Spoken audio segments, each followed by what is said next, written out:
ኦሪት ዘፍጥረት ምዕራፍ 11 ምድርም ሁሉ በአንድ ቋንቋና በአንድ ንግግር ነበረች።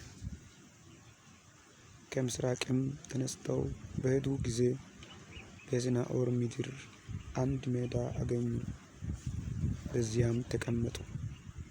እርስ በርሳቸውም ኑ ጡብ እንሥራ፣ በእሳትም እንተኩሰው ተባባሉ። ጡቡም እንደ ድንጋይ ሆነላቸው፣ የምድርም ዝፋት እንደ ጭቃ ሆነላቸው። እንዲህም ኑ ለእኛ ከተማና ራሱ ወደ ሰማይ የሚደርስ ግንብ እንሥራ፣ በምድር ላይ ሳንበተንም ስማችንን እናስጠራው አሉ። እግዚአብሔርም የአዳምን ልጆች የሠሩትን ከተማና ግንብ ለማየት ወረደ። እግዚአብሔርም አለ፣ እነሆ እነርሱ አንድ ወገን ናቸው፣ ለሁሉም አንድ ቋንቋ አላቸው። ይህንም ለማድረግ ጀመሩ። አሁንም ያሰቡትን ሁሉ ለመስራት አይከለከሉም። ኑ እንውረድ፣ አንዱ የአንዱን ነገር እንዳይሰማው ቋንቋቸውን በዚያ እንደባልቀው። እግዚአብሔርም ከዚያ በምድር ሁሉ ላይ በተናቸው፣ ከተማይቱንም መሥራት ተዉ። ስለዚህም ስሟ ባቢሎን ተባለ፣ እግዚአብሔር በዚያ ምድርን ቋንቋ ሁሉ ደባልቋልና። ከዚያም እግዚአብሔር በምድር ሁሉ ላይ እነርሱን በትኗቸዋል። የሴም ትውልድ ይህ ነው። ሴም የ100 ዓመት ሰው ነበረ። አርፈክሳድንም ከጥፋት ውኃ በኋላ በሁለተኛው ዓመት ወለደ። ሴምም አርፈክስድን ከወለደ በኋላ 500 ዓመት ኖረ፣ ወንዶችንም ሴቶችንም ወለደ፣ ሞተም።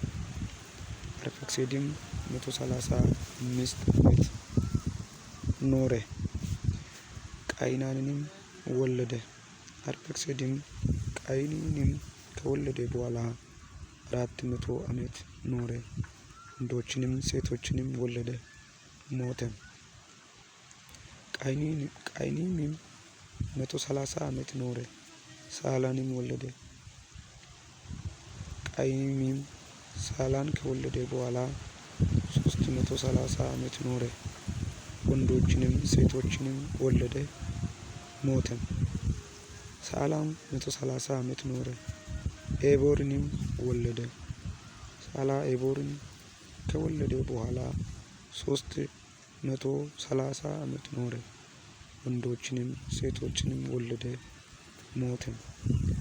ኤቦርም 134 ዓመት ኖረ፣ ፋሌቅንም ወለደ። ኤቦርም ፋሌቅን ከወለደ በኋላ 430 ዓመት ኖረ፣ ወንዶችንም ሴቶችንም ወለደ፣ ሞተም። ፋሌቅም 130 ዓመት ኖረ፣ ራግውንም ወለደ። ራግውንም ከወለደ በኋላ ፋሌቅ 209 ዓመት ኖረ፣ ወንዶችንም ሴቶችንም ወለደ፣ ሞተም። ራግውም 132 ዓመት ኖረ፣ ሴሮሂንም ወለደ። ራግው ሴሮሂን ከወለደ በኋላ 207 ዓመት ኖረ፣ ወንዶችንም ሴቶችንም ወለደ፣ ሞተም። ሴሮሂም 130 ዓመት ኖረ፣ ናኮርንም ወለደ። ናኮርንም ከወለደ በኋላ ሴሮህ 200 ዓመት ኖረ፣ ወንዶችንም ሴቶችንም ወለደ፣ ሞተም። ናኮርም 109 ዓመት ኖረ፣ ታራንም ወለደ። ታራንም ከወለደ በኋላ ናኮር 129 ዓመት ኖረ፣ ወንዶችንም ሴቶችንም ወለደ፣ ሞተም። ታራም 100 ዓመት ኖረ፣ አብራምንና ናኮርን ሐራንን ወለደ። የታራም ትውልድ እነሆ ይህ ነው። ታራ አብራምንና ናኮርን ሐራንንም ወለደ። ሐራንም ሎጥን ወለደ። ሐራንም በተወለደበት አገር በከለዳውያን ኡር በአባቱ በታራ ፊት ሞተ። አብርሃምና ናኮርም ሚስቶችን አገቡ። የአብርሃም ሚስት ስሟ ሶራ ነው። የናኮር ሚስት የሐራን ልጅ ሚልካ ናት። ሐራንም የሚልካና የዮስካ አባት ነው። ሶራም መካን ነበረች፣ ልጅ አልነበረባትም። ታራም ልጁን አብርሃምንና የልጅ ልጁን የሐራን ልጅ የሎጥን የልጁንም የአብርሃምን ሚስት ሚራቱን ሶራን ወሰደ። ከእርሱ ጋር ወደ ከነዓን ምድር ይሄዱ ዘንድ ከከለዳውያን ኡር ወጡ። ወደ ካራንም መጡ፣ ከዚያም ተቀመጡ። የታራም ዕድሜ 205 ዓመት ሆነ። ታራም በካራን ሞተ።